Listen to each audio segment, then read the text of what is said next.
양시장은 아직 가닥을 잡지 못하고 있습니다. 10분 전만 하더라도 다시금 낙폭을 키웁니다. 직전 저점 이탈했습니다. 이렇게 또 얘기를 드렸었는데 현재 구간에서는 또 아랫꼬리를 달고 있는 모습을 보여주고 있습니다. 특히나 코스닥에서 수급 주체들이 좀 오락가락하는데요. 외국인이 매수했다, 매도했다. 과연 어느 쪽으로 가닥을 잡을지 계속해서 예의주시해 해보셔야겠네요.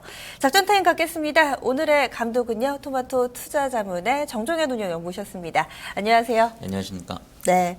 자기 좀 어려운데요. 오늘의 작전명은 뭔가요? 네, 오늘 작전명은 정책 공조라고 드리도록 하겠습니다. 정책 공조. 저희 조금 전에 현물 전략 포인트에서도 약간 좀 나왔던 단어인 것 같습니다. 네. 어떤 포인트로 좀 맞춰주신 건가요? 뭐 잘 아시다시피 악재가 한두 가지가 아니죠. 여러 가지가 이제 많이 중첩이 되어 있고, 또한 이제 조금 더 큰 그림에서 봤을 때에 뭐 올해 한 해뿐만 아니라 경기의 어떤 둔화라든가 침체 국면이 조금 더 장기화될 수 있다. 뭐 소위 얘기하는 일본식 경기 침체에 대한 우려가 상당히 좀 많이 제기가 되고 있는 그런 상황인데, 뭐 결국엔 단기적으로도 그렇고요. 뭐 약간 좀 길게 본다고 해도 이미 뭐 시장에 많이 알려져 있는 재료이긴 하지만, 결국에는 뭐 예를 들어서 일본의 금리나 이것만 가지고 뭔가 아무것도 안 변하죠.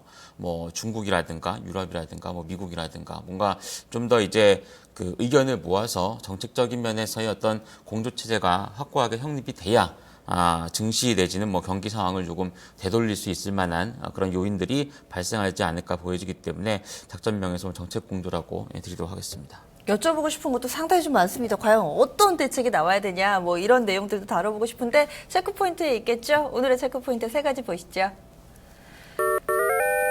국제유가, 정책공조, 세 번째로는 중국과 이십입니다. 첫 번째 국제유가부터 짚어보겠습니다. WTI가 13년 만에 최저치라죠? 네, 일단 뭐 간밤에도 한 6% 가까이 또 급락세를 나타냈는데, 뭐 사실 유가가 뭐 여기가 저점이다 아니면 여기서부터 오른다라고 말씀드리기가 굉장히 좀 애매합니다. 20불대 중반에서 일간 단위 변동성이 지금 뭐 하루에 5, 6% 이상씩 변동한 지가 이미 한 달이 넘어섰음에도 불구하고 좀처럼 상방으로 의지를 잘 못 보이고 있는 그런 상황이죠. 뭐 예를 들어서 일단 뭐 감산이라든가 최근에 얘기가 많이 나오고 있지만, 사실 또 석유를 많이 생산하는 나라 입장에서는 감산하면은 그럼 우리는 뭐 먹고 사냐 뭐 이런 식의 아주 쉬운 그런 발언들이 나올 수 있기 때문에 뭐 그렇게 쉬운 뭔가 결정은 아니다라고 좀 볼 수가 있습니다.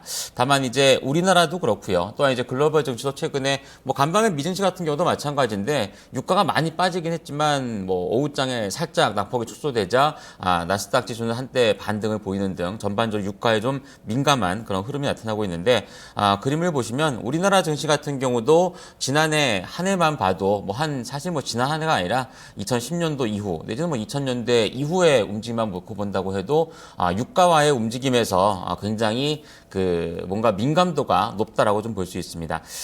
국제유가의 어떤 움직임하고 코스피 지수의 움직임을 놓고 보게 되면은 지금 있는 그림은 아니죠. 이건 잠시 다시 한번 말씀을 드리겠고요.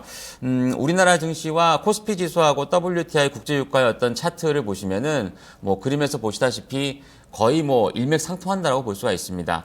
국제유가가 가파르게 하락하기 시작했던 이제 지난해 하반기 들어섰을 때도 그렇고요. 또한 이제 반등을 할 때도 결국엔 유가의 상승과 괴를 같이 한다라는 점을 감안해 본다면, 뭐 사실상 지금의 어떤 유가가 단기적으로도 그렇지만 약간 좀 길게 봤을 때도 의미 있는 반등이 나오지 않는다라면 코스피 지수의 어떤 상승의 어떤 강화라든가 이런 부분을 기대하기는 힘들다라고 볼 수 있겠죠. 증시 내지는 어떤 경제 상황에 조금만 관심이 있으신 분들은 많은 매체를 통해서 들어서 아시겠습니다만, 국제유가의 어떤 장기 전망이 이렇게 썩 좋지가 않잖아요. 그렇게 본다라면은 결국엔 올 한 해 어떤 코스피 지수의 움직임 내지는 국내 증시의 어떤 상승 추세가 아주 강화되기보다는 제한적인 반등을 보이거나 아니면은 굉장히 좀 얕은 등락을 보일 가능성이 크다라는 점에서 유의 깊게 보시면 좋을 것 같습니다. 네, 산유국들이 박리담에 요즘에 이쪽 전략으로 가다 보니까 다른 나라들 많이 좀 힘들어지기도 하더라고요. 이어서 두 번째 키워드도 좀 보겠습니다. 정책 공조. 오늘의 키워드랑 오늘의 작전명과 똑같네요. 일단 어느 한 군데만 망가져서 여기만 좀 보수를 하게 되면은 고쳐 쓰면 되겠죠. 근데 망가진 곳이 한두 군데가 아니고 고쳐 쓰기 굉장히 힘들다라면은 제품을 바꾸든가 아니면은 정말 뭔가 의견을 같이 모아서 예를 들어서 뭐 저 혼자 살 수 없는 거라면은 가족이 같이 또 모여서 살 수도 돈을 있는 모아서, 거니까 네. 그러한 의미에서 어떤 정책 공조가 이어져야 된다고 볼 수가 있습니다. 그림을 하나 보시면은 좀 전에 나왔던 그림인데 글로벌 증시가 최근에 워낙에 많이 빠지고 있습니다. 그러니까 좀 전에 이제 뭐 투자 전략에서도 왜 우리나라 코스닥 지수가 더 많이 빠집니까라고 이제 얘기가 되었는데 차트를 보시면 지금 빨간색 네모칸에 있는 게 코스피 지수의 하락률하고 이제 그 코스닥 지수의 하락률입니다. 코스닥이 덜 빠졌네요? 네, 최근 시장 고점 대비 하락률을 봤을 때 물론 이것이 이제 그 오늘의 하락까지는 포함하지 않았으니까 네, 네. 뭐 이제 포함하게 되면 한 이제 20% 조금 안 되는 수준까지 내려가긴 하겠습니다만 네. 상대적으로 우리나라 증시가 다른 나라 증시 뭐 예를 들어서 나스닥 시장보다도 덜 빠졌고요. 그리고 유럽 증시인 뭐 독일이라든가 경기 상황이 굉장히 나쁘지 않은 쪽에 비해서도 상당히 덜 빠져 있다라고 볼 수가 있습니다. 조금 세분화해서 보게 되면은 뭐 오늘의 어떤 제약주의 움직임이라든가 이런 것들이 이쪽은 왜 이렇게 많이 빠지지? 네. 상대적으로 한미약품이 최근 한 달 정도 흐름을 봤을 때는 거의 빠지질 않았죠. 오히려 상승하면 했지 빠지질 않았기 때문에 상대적으로 일단 뭐 다른 업종이라든가 아니면 전체 시장이 어떤 눈높이와 조금 맞춰가는 그런 흐름이다라고 보시는 게 맞을 것으로 판단이 됩니다. 뭐 이렇게 중국은 뭐 50% 가까이 빠졌고 유럽이라든가 미국이라든가 모두가 빠져 있다 보니까 네. 한두 군데 어떤 치료라든가 정책을 통해서 뭔가 해결을 하기가 굉장히 힘든 그런 상황이기 때문에 정책적인 공조 체제가 갖춰져야 어느 정도 시장에 좀 뭔가 의미 있는 반전을 이끌거나 상승세로 돌아서지 않을까 보여집니다. 그래서 정책 공조가 나올 만한 쪽이 중국과 이십이다라는 거세요? 네, 뭐 다음 주 이제 일정 사항과도 조금 겹칠 수 있는 그런 부분이라고 보여집니다. 사실 뭐 기술적이라든가 아니면 지수상으로 봤을 때는 뭐 오늘장의 어떤 반등 가능성이 좀 높긴 하지만 사실 시장이 또 경계하는 것이 중국 증시가 연휴 이후에 어떻게 나타날 것이냐. 어제 홍콩 H지수가 또 5% 급락을 보여줬기 때문에 중국 증시의 어떤 움직임이 상당히 중요하다 볼 수 있습니다.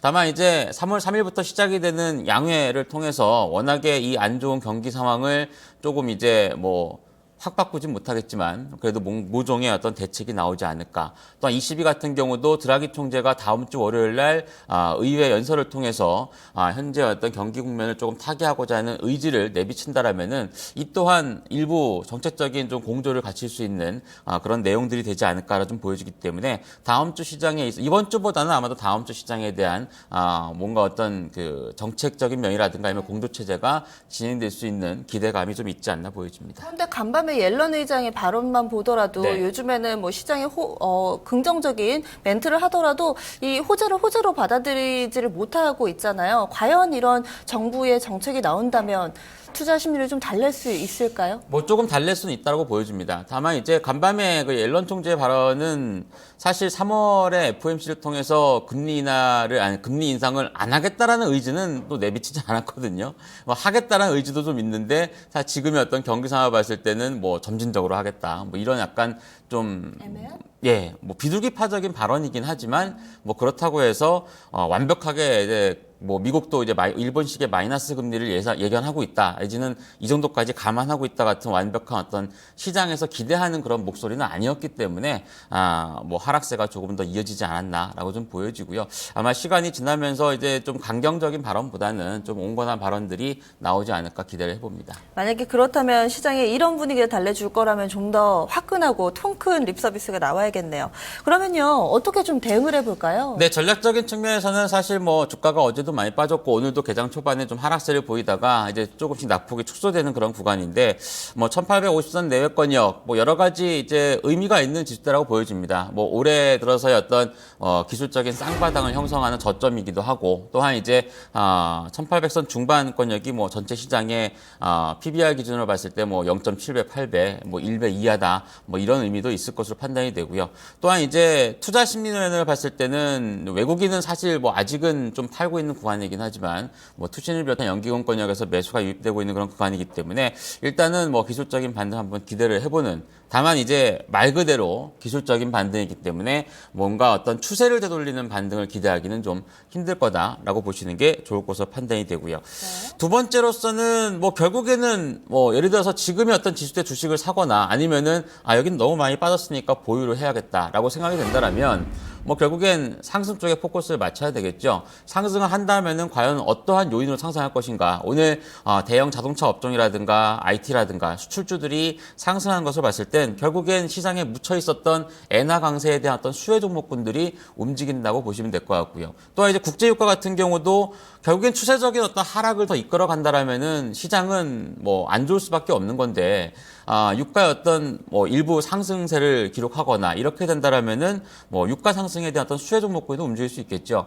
뭐 과도라기보다는 좀 많이 올라 있어서 부담스러운 정유사가 부담스럽다라고 생각을 한다라면은 저 밑에 있는 철강이라든가 아니면은 뭐 OCI 같은 태양광 업체군들 같은 경우는 뭐 실적은 좀 사실 별로지만 가격적인 부분에 있어서의 어떤 추가 하락에 대한 여지는 그렇게 커 보이진 않잖아요. 그러니까 일부 수혜 쪽에 대한 포커스를 맞추신다라면은 이런 쪽에 공략을 해보시는 것도 뭐 괜찮을 것 같습니다. 수급에서 좀 전략을 참고할 만한 건 없을까요? 네, 수급적인 부분에 있어서는 사실 뭐 국내 기관 매수에 대한 가능성을 좀 높게 봐야 될 것 같습니다. 어제 이제 외국인이나 국내 기관이 뭐 코스닥 둘이 합쳐서 한 3천억 정도 매도를 했는데 그러한 매도 물량이 더 이어지지는 않을 것 같고요. 다만 이제 유가증권 시장 중시로 봤을 때는 국내 기관의 어떤 투신권이라든가 이런 쪽에서의 매수 유입에 대한 기대감이 충분히 있는 지수대다 보니까 이런 쪽에 좀 포커스를 맞춰서 보시는 게 좋을 것 같습니다. 알겠습니다. 오늘도 깔끔한 정리 고맙습니다. 감사합니다. 작전 타임이었습니다. 한 번 더 정리해드립니다. 작전명은요, 정책공조로 잡아봤습니다. 어려운 이런 글로벌 증시 상황을 타개할 만한 해법, 각국의 정책공조라고 판단을 했는데요. 이에 따라서 좀 전략입니다. 1850선 내외에서는 기술적인 반등이 가능하다는 평가고요. 엔화 강세, 유가 상승, 수혜주 집중해서 보시면 좋을 것 같습니다. 수급 주체로는 기관의 매수가 유입되는 종목군들 또 보시면 좋을 것 같네요.